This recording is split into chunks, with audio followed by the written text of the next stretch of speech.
अरे बाप रे! आजचा आमचा प्रवास कोल्हापूर ते गोव्यापर्यंतचा असा असणार आहे. तर नमस्कार मंडळी, आम्ही दोघी जाऊया या चॅनलमध्ये तुमचं सर्वांचं खूप खूप मनापासून स्वागत आहे. तुम्हाला आज मी कोल्हापूर ते गगनबावडा हा रोड दाखवणार आहे. तर हा रोड आता करायला चालू आहे. बरेच दिवस झाले चालू आहे. गेल्या वर्षीपासून करतायत. पण अजूनही काम पूर्ण झालेलं नाही. इकडे झाडं पण तोडायचं काम चालू आहे. मला वाटते कोल्हापूरपासून थोड्या अंतरावर म्हणजे कळे जे आहे त्या भागात थोडासा रस्ता झाला आहे आणि कळ्यापासून गगनबावड्यापर्यंत इतका खराब रस्ता आहे ना. तर इथे पहा, तात्पुरतं सोय म्हणून त्यांनी खड्डे भरायला घेतलेत आणि रस्त्याचं काम अजून कधी होणार हे माहिती नाही. मला वाटतं 1 वर्ष लागतील किंवा 2 वर्ष पण लागतील हा रस्ता पूर्ण व्हायला. आणि ते रस्त्याचं साहित्य पण पडले पहा. तर इथे हे काम आता लवकरात लवकर पूर्ण होऊ दे, हीच आमची इच्छा आहे सर्वांची. जवळपास गोव्यापर्यंत जाणारी ही गाडी आमच्या ह्यांच्या मित्राची आहे, जिवलग मित्राची आहे. आणि आज त्यांचं थोडंसं पर्सनल काम असल्यामुळे ते नाही जाऊ शकत आणि त्यांना कोणी ड्रायव्हर पण मिळालं नाही. त्यामुळे टेन्शनमध्ये होते थोडे. मग हे म्हटलं की टेन्शन कशाला घेताय मी असताना. तर हे म्हटलं चला आपण जायचं यांनी ठरवलं.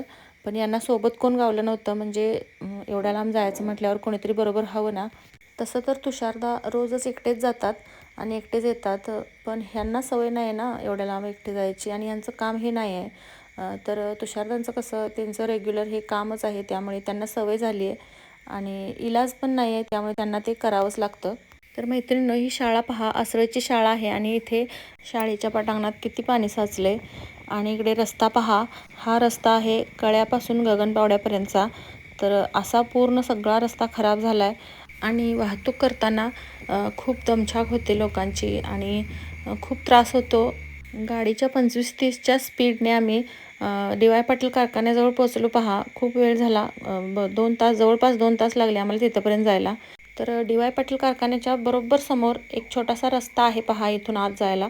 तर इकडे पंत अमात्य बावडेकर वाडा आहे. तो पछाडलेला पिक्चर आहे ना, तो पिक्चर इथेच चित्रीकरण झाला आहे. इथून 100 ते 200 मीटर अंतरावर तो वाडा आहे.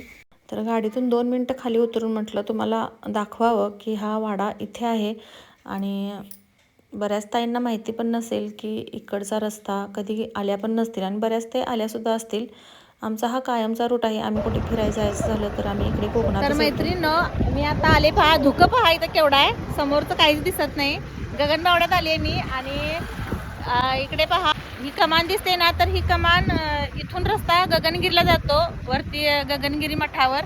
आणि इकडे भुईबावडा घाटात जातो आणि इकडे माझ्या पाठीमागे पहा, तर हा करूळ घाटात जातो रस्ता. तर अशा प्रकारे इथे 3 वाटा आहेत. आम्ही इकडून आलोय तो रस्ता कोल्हापूरहून आलाय आणि हा इकडे मग गगनगिरी, भुईबावडा आणि करूळ असं इथे फाटे फुटतात. तर आम्ही आता करूळ घाटातून जातोय पुढे. तर चला जाऊया.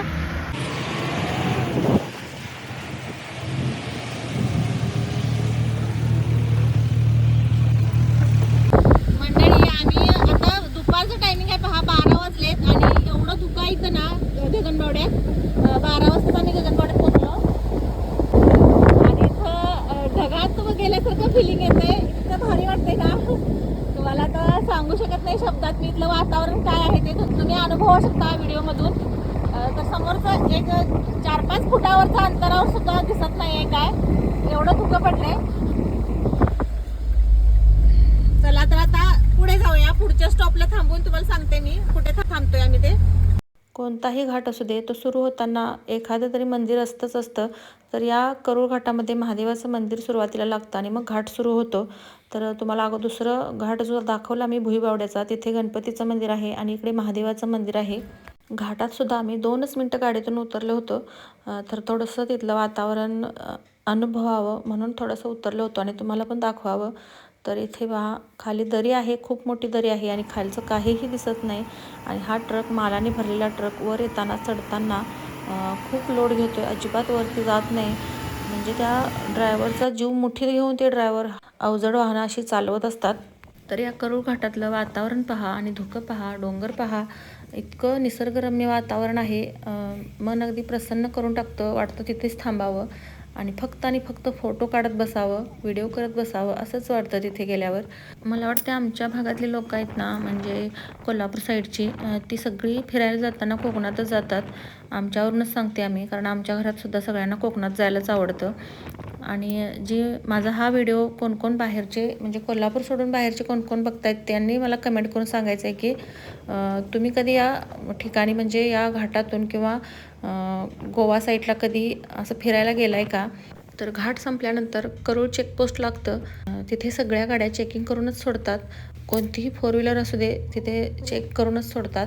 आणि परत येतानासुद्धा तिथे चेकिंग होतं आणि मगच इकडे आपण कोल्हापूरला येऊ शकतो. आता इथून पुढे तुम्हाला सगळी शेती, भाताची शेतीच पाहायला मिळेल. दुसरं काहीही इथे पीक नाही आहे. फक्त आणि फक्त भाताची शेतीच होते इथे.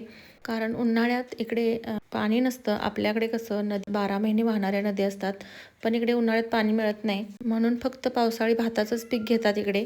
तर मैत्रिणींनो, दुपारचा 1 वाजलाय आणि 1 वाजता आम्ही वैभववाडीत पोहोचलोय. वैभववाडीत पोचल्यानंतर तिथे कुरिअरचा माल टाकला, सगळं झालं. गाडीमध्ये CNG भरायचं होतं, तेही पेट्रोल पंपावर भरून घेतलं. त्यानंतर इथे वैभववाडीचं रेल्वे फाटक आहे, इथे सुद्धा आम्हाला एक 10 मिनटं थांबावं लागलं. त्यानंतर आम्ही पोचलो तरळ्यामध्ये. तर तरळ्यामध्ये सुद्धा कुरिअरची पार्सल ऑफिसमध्ये दिली आणि तिथून पुढे आम्ही गेलो कणकवलीला. तर हा कणकवलीचा ब्रिज आहे पहा. हा ब्रिज आता तळ्यामध्ये सुद्धा तुम्हाला दिसायला असेल. तर तिथूनच हा ब्रिज इकडे कणकवलीपर्यंत आलेला आहे. पुढे कुठेपर्यंत गेला आहे मला माहीत नाही, पण मला वाटते गोव्यापर्यंत असेल. तर इथे कणकवलीसुद्धा पार्सल टाकली कुरिअरची. आणि हा कसालचा टोल नाका आहे पहा, तर हा बंद आहे सध्या. कसालचा टोल नाका पास केल्यानंतर आम्ही कुडाळमध्ये पोहोचलो. तर कुडाळमध्ये सुद्धा कुरिअरची पार्सल खूप भरपूर होती, त्यामुळे तिथे खूप वेळ गेला. आमची पार्सल उतराय वेळ भरपूर गेला. आणि कुडाळमध्ये पाऊस पहा किती जोराचा आहे. तर तुम्हाला त्या व्हिडिओमध्ये तो व्यवस्थित दिसत नसेल, तर खूप मोठा पाऊस आहे. मंडळी, कुडाळमध्ये पोहोचलोय पहा आम्ही. आणि कुडाळमध्ये असला आता धो पाऊस पडत होता आणि 2च सेकंद झाले थांबलाय पाऊस. आणि असलं गरम होतं इथे ना. आमच्याकडे कोल्हापूर भागात कसं पाऊस जर वातावरण जरी नुसतं झालं तरी असं वातावरण पूर्ण थंडगार असते, आणि इथे अजिबात थंडगार नाही. आणि गार वारा सुद्धा अजिबात नाही. एवढं गरम होतं इथं ना, भयानक गरम होते. बाहेर पाऊस जरी चालू असला तरी इथे आता गाडीत खूपच गरम व्हायला लागले. हे उतरलेत खाली गाडीतून, कुरिअरची पार्सल उतरायचे आहे, ते उतरायसाठी उतरलेत. आता कुडाळमधून आम्ही आता पुढे सावंतवाडीला जाणार आहे. तर सावंतवाडीतलं पण वातावरण कसं आहे पाहूयात. तर मैत्रिणींनो, तर ही पार्सल पहा, असे बॉक्स पॅक केलेले असतात. याच्यामध्ये वेगवेगळे प्रकारचं साहित्य, कोणाचं काय प्रत्येकाचं वेगवेगळं असतं. कुरिअरमधून इकडचं तिकडचं इकडे करतात, ते तुम्हाला माहितीच असेल. तर ही पाळंदे कुरिअरची गाडी आहे आणि या गाडीतून हा पाळंदे कुरिअरचा माल जातो. आता आम्ही जिथे थांबलो ना, तिथे अशा पद्धतीने माल उतरवून घेतात आणि त्यांचा माल पुढे पाठवायचा आहे तो चढवतात. तर अशा पद्धतीने प्रत्येक स्टॉपला आम्ही असा माल थांबून माल उतरवून दिला. कुडाळच्या ऑफिसचे सर आहेत, ते म्हणत होते आम्हाला वेळ झाला आता जेवण करून जावा. तर आम्ही म्हटलं इथे जेवत बसलो तर पुढे आम्हाला सावंतवाडीला जायला खूप वेळ होईल, म्हणून आम्ही तिथे नाही थांबलो. तर अशा तऱ्हेने आम्ही 3:30च्या दरम्यान सावंतवाडीत पोहोचलो. सावंतवाडी हा शेवटचा टप्पा आहे या कुरिअरचा. तर इथून पुढे गोव्याचं अंतर आहे ना, ते 20 ते 22 किलोमीटर आहे. म्हणजे गोवा अगदी सावंतवाडीतून खूपच जवळ आहे. हे सावंतवाडीचं फेमस तळं आहे पहा. आणि इथे फळांची बुट्टी पहा केवढी मोठी, भली मोठी आहे. मागच्या वेळी आम्ही गेलो होतो त्यावेळी इथे थांबलो होतो या फोटोशूट करायला या तळ्याजवळ. पण मागच्या वेळी आम्ही फिरायला म्हणून गेलो होतो, आता कुरिअरची पार्सल टाकायला म्हणून गेलो आहे.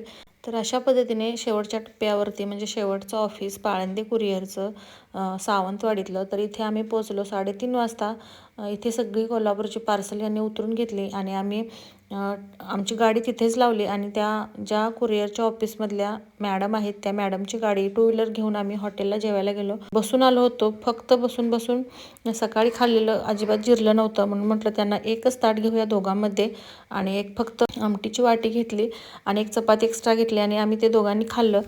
10 मिनटात पटपट जेवून घेतलं, कारण आम्हाला बरोबर 4 वाजता सावंतवाडीतून परत निघायचं होतं. आणि त्या मॅडमच्या गाडीवरूनच आम्ही इकडे तळ्याजवळ गेलो पहा. इथे एक बाग आहे छोटीशी, आणि त्या बागेमध्ये पहा ही तुतारी आहे. तुतारी म्हणतात की पिपाणी म्हणतात पहा याला. तर खूप छान वाटलं इथे गेल्यानंतर. मगाशी सुरुवातीला सावंतवाडीत येताना जे तळं दाखवलं ना, तेच तळं इथे सुद्धा आहे. तर खूप मोठं तळं आहे हे. त्या बाजूने इकडचा भाग ना दिसतसुद्धा नव्हता. हा रस्ता दुसरा आहे आणि आम्ही सुरुवातीला जे तळं दाखवलं तिकडे दुसरा रस्ता आहे. तर तिथून पुढे गेल्यानंतर पहा, इथे एक राजवाडा लागतो. राजवाडा पण आहे इथे जवळच. आतमध्ये काय आम्ही गेलो नाही कारण वेळच नव्हता. कारण आम्हाला लाकडी वस्तूंचं मार्केट पाहायचं होतं. सावंतवाडीत येऊन लाकडी वस्तूंचं मार्केट जर पाहिलं नसेल ना, तर तुम्ही काहीच पाहिलं नाही असं म्हणतात. म्हणून म्हटलं लाकडी वस्तू पण पाहून येऊया. तर त्या मार्केटमध्ये थोडा वेळ गेलो. सगळा कारभार आमचा अर्ध्या तासात झाला. आज पहिल्यांदाच लाकडी वस्तूंच्या दुकानात गेले होते, त्यामुळे दर काहीच माहीत नव्हते. पण इथले दर मला वाटलं थोडेसे महागच आहेत, म्हणून काहीच नाही घेतलं. फक्त एक पळी घेतली लाकडी, पहा या अशा पद्धतीची. ती 60 रुपयाला होती आणि थोडीशी मोठ्या साईजची 80 रुपयाला होती. म्हटलं एक पळी तरी घेऊन जाऊया. आणि तुम्ही लाकडी कंगवे कधी पाहिलेत का? तर हे पहा, हे लाकडाचे कंगवे आहेत. तर खूप छान होते ते. त्याचे काही दर विचारले नाही कारण सगळ्याचे दर विचारत बसायला वेळ नव्हता. मला फक्त एक बाऊल घ्यायचा होता. बरेच दिवस झाले इच्छा आहे बाऊल घ्यायची, लाकडी बाऊल, म्हणून तो फक्त विचारला. तर आहेत म्हटले पुढे या. तर इथे पहा, तो बाऊल आहे. त्याची किंमत विचारली तर खूपच जास्त सांगितली त्यांनी. म्हणजे फिक्स रेट होता. 1300 रुपये दर सांगितला त्याचा. मग म्हटलं अगोदर दर माहिती नाहीत म्हटल्यावर घ्यायला जायलाच नको. आपण अगोदर ऑनलाईन किती दर भेटतो त्याला ते पाहूया, किंवा आपल्या जवळपासच्या दुकानामध्ये चौकशी करून पाहूया अगोदर आणि मगच खरेदी करूया. म्हणून म्हटलं बिना चौकशीचं खरेदी काहीच करायला नको. वस्तू तर इतक्या भारी भारी होत्या ना तिथे, वाटत होतं सगळंच खरेदी करावं, पण नाही घेतलं काही. तर हे पहा, ही छोटी छोटी भांडी आहेत ना लाकडी, खूप छान होती. मला खूप आवडली ती भांडी. लाकडी भरण्या टाईप आहे आणि त्याच्यावरती लाकडी झाकण पण आहे आणि लाकडी चमचा पण आहे त्याच्यामध्ये. तर इथे हे लाकडी वस्तूंचं मार्केट थोडंसं पाहिलं, म्हणजे 2 दुकानं फक्त पाहिलीत आणि आम्ही परत कुरिअरच्या ऑफिसला गेलो. तिथे कोल्हापूरचा माल उतरलाच होता, पण त्यांचा माल गाडीत भरायचा होता, तो भरून घेतला आणि आम्ही चाललो आमच्या परतीच्या प्रवासाला. तर इथून मागे हा गोव्याला रस्ता जातो आणि गोवा इथून 20-22 किलोमीटर अंतरावर आहे. आणि परत जाताना कुडाळमध्ये आम्हाला परत पार्सल भरून घ्यायची होती.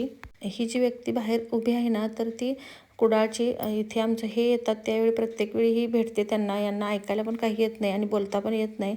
पण हे काय करतात, आल्यानंतर यांना 100-200 रुपये आल्यानंतर प्रत्येक वेळी देतात आणि आज पण दिलेत. हेच सांगायला ते मला पुढे आलेत. आता इथून पुढे आम्हाला कोणतीही पार्सल वगैरे घ्यायची नाही का द्यायची नाही. सरळ डायरेक्ट आम्हाला आता आमचं गाव गाठायचं आहे. आणि पाऊस पहा, 10 किलोमीटरवर पाऊस धो लागतो, तर 10 किलोमीटरवर ऊन येतं. असा आमचा हा सावंतवाडीपर्यंतचा प्रवास खूप धक्काधक्कीचा झाला, कारण संध्याकाळी घरी आल्यानंतर आम्ही कंबरच धरून बसलो होतो. सलाम त्या तुषारदांना आणि अशा बऱ्याच ड्रायव्हरांना की जे रोज असा प्रवास, लांबचा प्रवास करतात. तुषारदा राहणारे कबनूरचे आहेत. त्यांना सकाळी 7 वाजताच निघावं लागतं घरातून आणि संध्याकाळी 12 वाजतात घरी पोहोचायला. आमच्या फाट्यावरून आम्ही 9:45 वाजता निघालो होतो आणि घरी यायला आम्हाला 9 वाजले. मिस्टरांना सोबत कोणी मित्र भेटला नाही, म्हणून आज मला नेली त्यांनी आणि आज गोव्यापर्यंतचा असा प्रवास घडून आला. आणि हा प्रवास तुम्हाला कसा वाटला कमेंटमध्ये सांगा. व्हिडिओला एक लाईक नक्की करा. चॅनलवरती नवीन असाल तर चॅनलला सबस्क्राईब करायला विसरू नका. परत भेटूया अशाच एका नवीन व्हिडिओसोबत. तोपर्यंत धन्यवाद.